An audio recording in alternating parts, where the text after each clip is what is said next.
Hello everybody, welcome to the Otafest Splatoon 2 tournament. I guess we should introduce ourselves. My name is Andrew, or online I go by Tekno, and next to me is... I'm Serena, but I also go by Kimmy online. Woo! Alright. So, what we have here is one of the local Alberta Squid Swamp teams versus a pickup group formed right here at Otafest. Things have been balanced out so there's usually at least one high-ranking player on the team. And we're going to play some ranked modes in Splatoon, so this isn't just the regular turf mode that people usually go for. This has a clear objective. There's a giant bazooka shaped like a fish in the middle, covered by an explosive shield. These teams are going to go right in, and they're going to try and get in there and pop that shield, and then when that shield explodes, it's going to splat anybody nearby. And once they pick it up, they gotta move it to a big pedestal over by the enemy team's spawn. So there's gonna be a lot of people getting trades, picks here and there. I can see, ooh, that ink brush or octo brush up top there, going in for a very aggressive play, climbing right up for a nice ink jet. Ooh, that's Parker. That's on our pickup group. Pickup group is trying to get in there. They don't have a clear advantage right now, but... So if you notice, the points didn't move when the green team picked it up. That's because going sideways from where the Rainmaker was popped originally from, the middle, going sideways doesn't count for any points. You have to move forward with it. Correct. That's why when the orange team picked it up, they went sideways. That's why they only gained 1 point. So yeah, underneath the timer there, you'll see the 99 remaining. That shows how close you are to getting the lead and or the goal. So... When this, here's the Rainmaker shield popping, like I mentioned before, taking people out, and now they need to move up in order to get these points, but they're waiting for the team to come in, which is actually a really good move. They can't push sustainably without a team to back them up. Yeah, the Rainmaker while it can do damage like that, but by itself, you're a big target still. Yes, you move really slow, your shots charge really slow, but you do have a very powerful weapon on your hand when you have it. So it's a bit of a mixed bag. If you have different clothing on that increases the speed in which you swim through the ink, that will help, but it's not going to help if you can't pick it up. Pyra right here chasing this guy down, trying to spotted the hiding guy, just trying to get that pick. So brushes here are notorious for being able to run while inking. Yep. So they can be pretty slippery. So Pyra is just making sure the backline is secured, making sure they've got ink back there to so that they can regain their ink to recover ammo and make sure his team is set up for success. But pickup group got the Rainmaker to 54 while we weren't looking. Push it up into this area of the spawn. You can, behind that tree, there's that little pedestal with the orange top. That's where they're trying to get to. So. Yeah, green team here did a pretty good job moving it up to 54. Mm-hmm. It's still not a safe push, but a good one at that. Yeah. For how stalemate this game seems to be at the moment. So you notice those bubbles coming around. That's one of the orange team's specials, where you blow big bubbles and then they linger around. If the orange team shoots them enough, they will eventually explode, kind of like that Rainmaker shield. They're really good for defense and just making sure that people are locked in a place where they don't want to be. There was another special used called the Stingray. It kind of slows you down in that you can't really move while shooting it, but it's a pretty powerful ray. And it goes through walls, which is a very... And it can kind of target other players. You can kind of see through walls where they're at. Exactly. It does take a while to splat them entirely, though, so you do need to maintain your lock on them while you're shooting through that wall. So it takes a lot of skill to use, but people who use it, really good. Coming in with a flank here. That is a great pick. They've got an opening. The backliner on the orange team, Team A, they've been taken out. So now they just need to get one more pick and they can start pushing in. So the backliner is a long-range weapon, typically used as an anchor and as a distance shooter. So it's good for kind of staying out of the way, not getting splatted as much as it can be, and allowing for people to jump to them. Exactly. Backliners are there just to anchor their team, make sure they've got a safe place to jump back to, and just keep paint down and Oh, that was good. That was so good. That roller getting 2 kills before getting taken down himself. That's the goal, though. If you can take out more people in your matches than, before trading. Oh, Sherrifs has a perfect opportunity to take out those incoming jumps, but went for the active kill instead. Now, while kills aren't everything, you want to make sure you're also turfing your ink so you have easy movement throughout the map. Absolutely. Having map control is very crucial to being able to make good pushes and making sure the opponents can't get pushes themselves. Exactly. The main mode in Splatoon is Turf War, and that teaches you that basic. Painting the ground is crucial. It's the physical representation of how far your team can push up. Green team going in for a solo push. Can you do it? Trying to get it up as far as they could before getting taken out. Once again, they were overextended, didn't have a team back them up, so they were just trying to run it down. Painting the ground also helps you get your special up. So as you paint, your special meter will go up, allowing you to use those specials. Because you can't just continuously spam them. A great match from our two teams. Hiccup team taking it down very close to that. Taking that first win. This is going to be a set of 5. So next match we're going to be switching to a different ranked mode with the same teams. So you saw there on the opposite team, Nick did get, he got 8, or Pyro I should say, got 18 kills. So again, unfortunately, kills aren't everything. While you can carry your team with kills, the rest of your team has to be able to make use of those picks and push up. Exactly. He was slaying, but slaying's not going to mean anything if your team isn't coordinated enough to take advantage of that. This is where having the voice chat headsets like we have here is crucial, because you can let your team know, hey, I've taken 3 down, it's time to push up. Let's get in there, let's move that Rainmaker forward. So next, it looks like we're doing Clam Blitz at Sturgeon Shipyard. Do you want to go into the basics of Clam Blitz? So Clam Blitz here, you'll have a bunch of little clams spawned across the map. Your goal is to pick up those clams, and you need to create a football. To do that, you need 10 clams in total. Once you have that clam, that giant clam, it'll allow you to break a basket that's near the opponent's spawn. So you can only do that with those power clams. Yeah. Your end goal is to get as many clams into the enemy's basket as you can. The goal to do that is just to break the barrier open and pile them in. So the basket only stays open for a certain amount of time, but as you keep putting in clams, it'll extend that timer a little bit more. Yeah. So you can trickle the clams in and make sure your time has more time, or your team has more time to grab more clams, bring them back to the enemy basket, and throw them in. I need you over here, man. This sounds really confusing saying it out loud, but it is. It's just how Nintendo made this game, and honestly, I was a little tentative about this at first, but it is pretty fun when you have a local team. So this is where turf painting everything will come in handy more so than the other modes, because as you paint the ground, where clams spawn, if they're in your ink on the map, they will show up as a beacon essentially to show you, hey, there's clams here. Yep. So if they're in the opposing team's color, you won't see them unless you know where to go for them, but it still helps. Yep. You can memorize locations a little bit, but even then, you won't know if they've been already picked up or by your team or the other team. So. And whoever's winning, the losing team, the clams will spawn more on their side. I didn't know that. Really? Yeah. Okay. Cool. Trying Just to to balance give it them that way. Balance it out. Yeah. Okay. Nice. It'll still spawn on both sides, but more so for the enemy to try to make a comeback. Okay. So we've got our two teams here. It looks like we've got a good mix of weapons on both sides. This is where you're going to see a lot of super jumps happening too, because if somebody gets close to one of the baskets, you can super jump with that power climb to get in. Exactly. So unlike the last mode, Rainmaker, the objective here is a little scattered out. So this is one thing where communication is going to be very crucial, so that you know how many clams your teammates. Oh no, Parker! Missed his jump, fell off the map. So this mode here, as Takuno said, it requires a lot of coordination. In solo mode, you don't get that. So this is definitely a bigger team mode. Yes, it benefits a lot from having voice chat.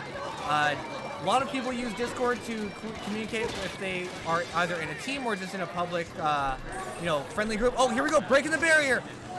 They've opened the barrier, but they need to get more clams in there. You can see on the top bar underneath the timer, that one power clam Oh, yeah, the one power climb took it down to 80. One more person got a climb in, which brought it down to 77.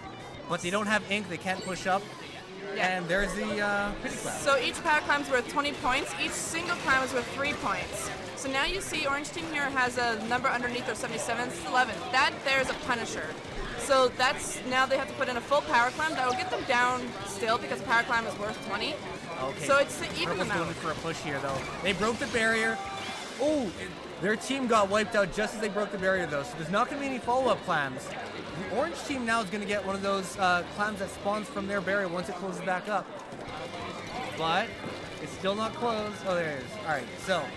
Yeah, so unfortunately, Purple Team there only got the power climb in, no other additional climbs. Ghost Kari taking out, protecting mid with his umbrella weapon, which provides a small shield and allows him to shoot while shielded as well. It can be destroyed, but it does. The shield does respawn once you get an assist. Oh, couldn't quite count that spawn. That jump I meant. There you go. Man, Brella's super tough to deal with if you don't know. Especially how. Undercover Brella. So the Undercover Brella is a bit different than your basic Brella in this game. You can shoot while having the Brella open, whereas other Brellas you can't. And as you kill somebody, it'll replenish your shield, your umbrella. Yes. Oh, wow. There we go. All right, we're trying. Looks like Purple's trying to make a push in here. They've got one power climb. You can also see how many clams it has. There we go. There's the open. And they've got a lot of clams. They've got a lot of clams, so they're going to just pump that thing full. 46 down. There's still That one is a more really coming good- in with a baller, too. Pyra's there trying to defend it with the baller. Nice. Gets that pick. Basket's still open, able to keep it open by throwing a few more clams in, and he just needs to survive. So now he's backing up, which is a good idea. You want to stay alive, but he gets caught in that corner. Yeah, 2v1, you never, your chances of winning that are very slim, so it's best to back up or even jump out if you have the right setup for that. Yeah, super jumping takes a little bit of time, so you can still splat somebody as they're jumping, but if you can find a spot where you're a little comfortable for just even a second, then you can probably get out safely. Yep, sometimes all it takes is just hiding behind a small corner or a box to give you enough time to jump out. So you can see there the dualies here that we just saw in Purple Team. They knew where that team member was because the Orange Team had something called Point sensor. on them. So you can see there's a little purple arrow floating around them now. That means the other team can see where they are. Yep. They have a little line pointing right towards them. It is a support weapon, but it's really good if you have, once in the coordination, to take advantage of it. You can let your team know where they are, call them out on voice chat, so your team, even if they can't see them, they know generally where the other team is. Purple team coming in here with a push, gonna break that barrier, waiting for the team. What's going on here? There we go, waiting for that second power. No! The counter break! I'm wondering what happened there. Well, Orange team saw that Purple was on their way over, and they just broke the... Yeah, but Purple had a lot of time to throw that power climb, and how come they didn't? I don't know. That's bizarre, but when one basket's open, you can't break the other one open. They got 2 power climbs in this time around on the Purple side's team. Oh, my bad.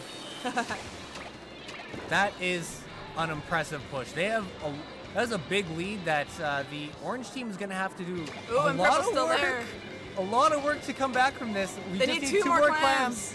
Kairos in the back there with the power clam. I can see her on the top left there. Coming Can't get in time though. Oh, there's going to be a slight delay, and she got taken out anyways. That's rough. But getting it down to 4, that's a pretty strong push right now. That's a Orange super team here strong has to pretty much knock it out now at this point to win. Absolutely. Their power climb that they built up there was lying on the ground after Kairos got taken out, and if you don't pick it up in time, it does break, and all those 10 climbs you picked up before are just gone. There goes a super jump. Here's the super jump coming in for another push. Oh, they fumbled it! Taken out. Taken out with this. Oh, somebody picked it up. Heck yeah. But so now we're going to now the go into team's wiped. overtime. Oh, the team wiped. They're not going to be able to get back in there. So unfortunately, the Orange team there, all the members on the team got splatted. That's a team wipe is what we call that. Yeah. That means they're not going to have enough time to go from spawn back all the way over with a clam to keep that basket open. So we're 1-1, pickup team versus team A. That was an exciting match to watch. That was, man, going back and forth like that. That surprise break really caught me off guard. Yeah, the Orange team, well, they made a good initial push. They weren't able to keep it up. No. Sometimes the first person to get the push kind of gets to keep it, but unfortunately, the Purple team was able to coordinate a lot better this time around. This time around, absolutely. And sometimes certain teams just have modes that they're more proficient with. If they practice Clam Blitz as a team, you can coordinate really well. One of the big things about Splatoon is making sure you coordinate your specials or ults with the rest of your team so that you can use 2 or 3 at once to just push the other team back and take the ground you need. And they say Climb Blitz is the mode that best determines how well your team does with each other because it does take the most coordination.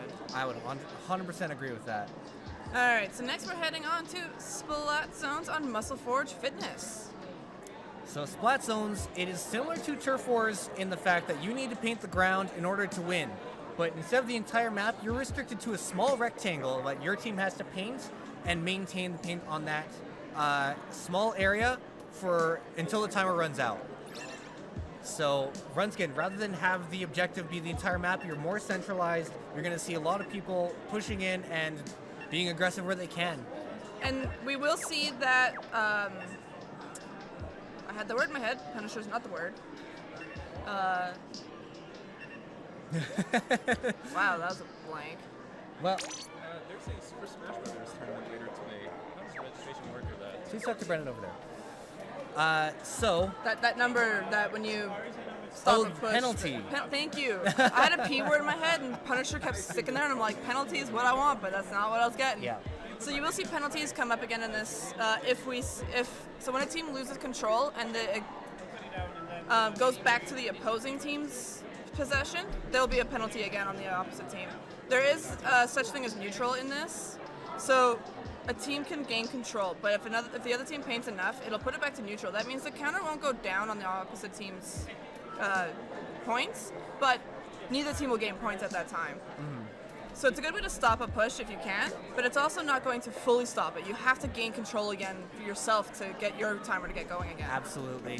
Yeah, it's a good way to just stop them from gaining points if you can. That is a point where if your team is down, you can at least try and neutralize that zone to make sure that they aren't gaining points and then back up. Sorry if I just walked in that. All right, looks like both teams are ready. We're going to hop right in.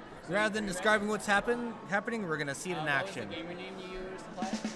So in this mode, there's going to be, like any other mode, it's going to count on specials to make good pushes here. So we have 2 Octobrushes on that team, which are close-range slaying weapons. And I didn't see what the other team had. So we got Umbrella, Kensa, Splatter Shot. So we've got 2 long-range weapons on each team, and a short and a mid.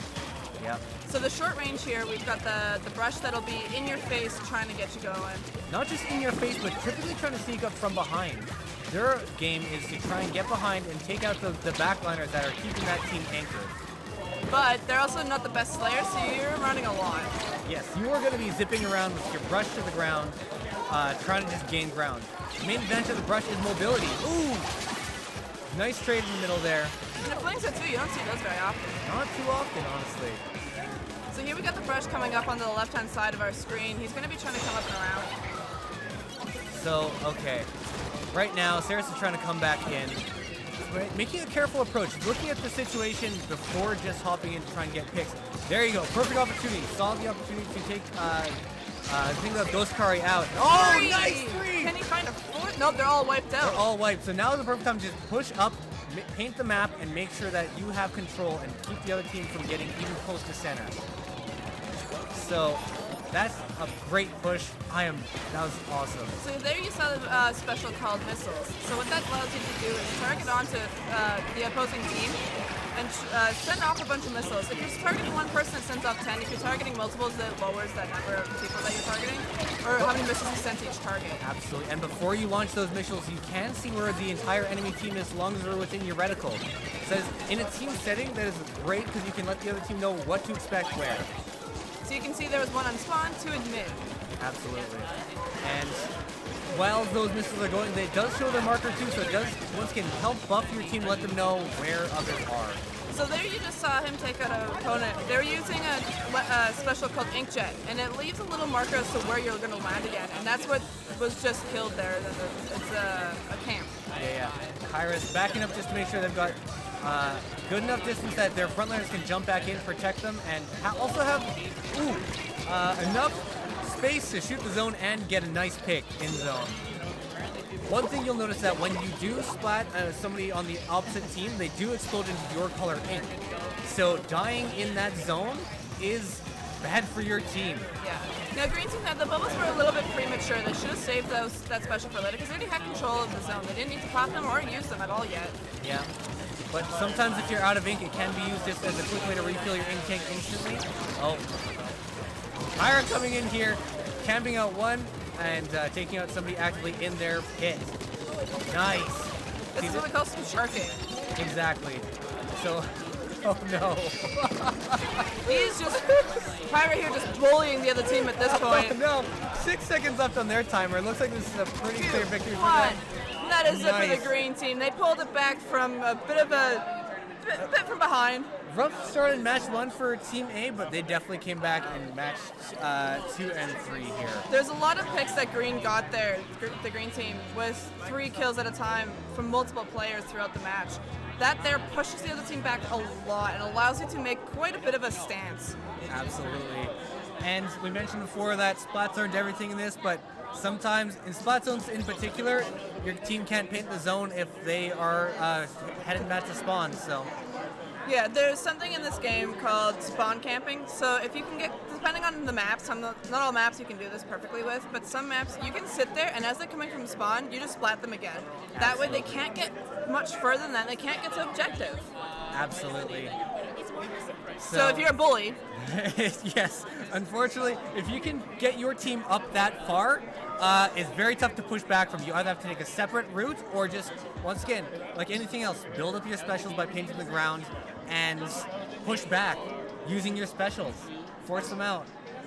so now we're going to see tower control at humpback pump tracks. So this mode here, you're going to see it's, if you're familiar with Overwatch, it's like Payload. Yep. So you have the tower in the middle, and as you're standing on it, the tower will move towards the opponent's side, and there's going to be checkpoints along the way. So you have to clear each checkpoint to get further down the line. And when you're at each checkpoint, the tower stops moving, so you need to be on that tower. You're kind of a sitting duck there. But the more people on your team that you have on that tower, the faster that timer goes down on those checkpoints. Absolutely. So this is a matter where you have to make sure that one person on your team is on the tower, and then everybody else is supporting them by pushing the other team back. Now, unlike Payload, this tower will go back and forth. Yes. If no one's on the tower, eventually the timer, it will just start heading back to the middle slowly. So even if you've got the ground painted, that tower's going to head back to the middle, and you got to have somebody go back there and sit on it. But the nice thing is, once you clear a checkpoint, you don't have to clear it again if you have to go back in that direction again. Absolutely. Once you pass that, it's a 10-second timer, right? I believe so. Yeah, I think it varies depending on which map and mode. Again, the more people you have on it. Absolutely. It's not exactly 10 seconds, but 10 ticks. So once those 10 ticks are done, it'll just move smoothly past there, and yeah, it'll be on its way past that checkpoint.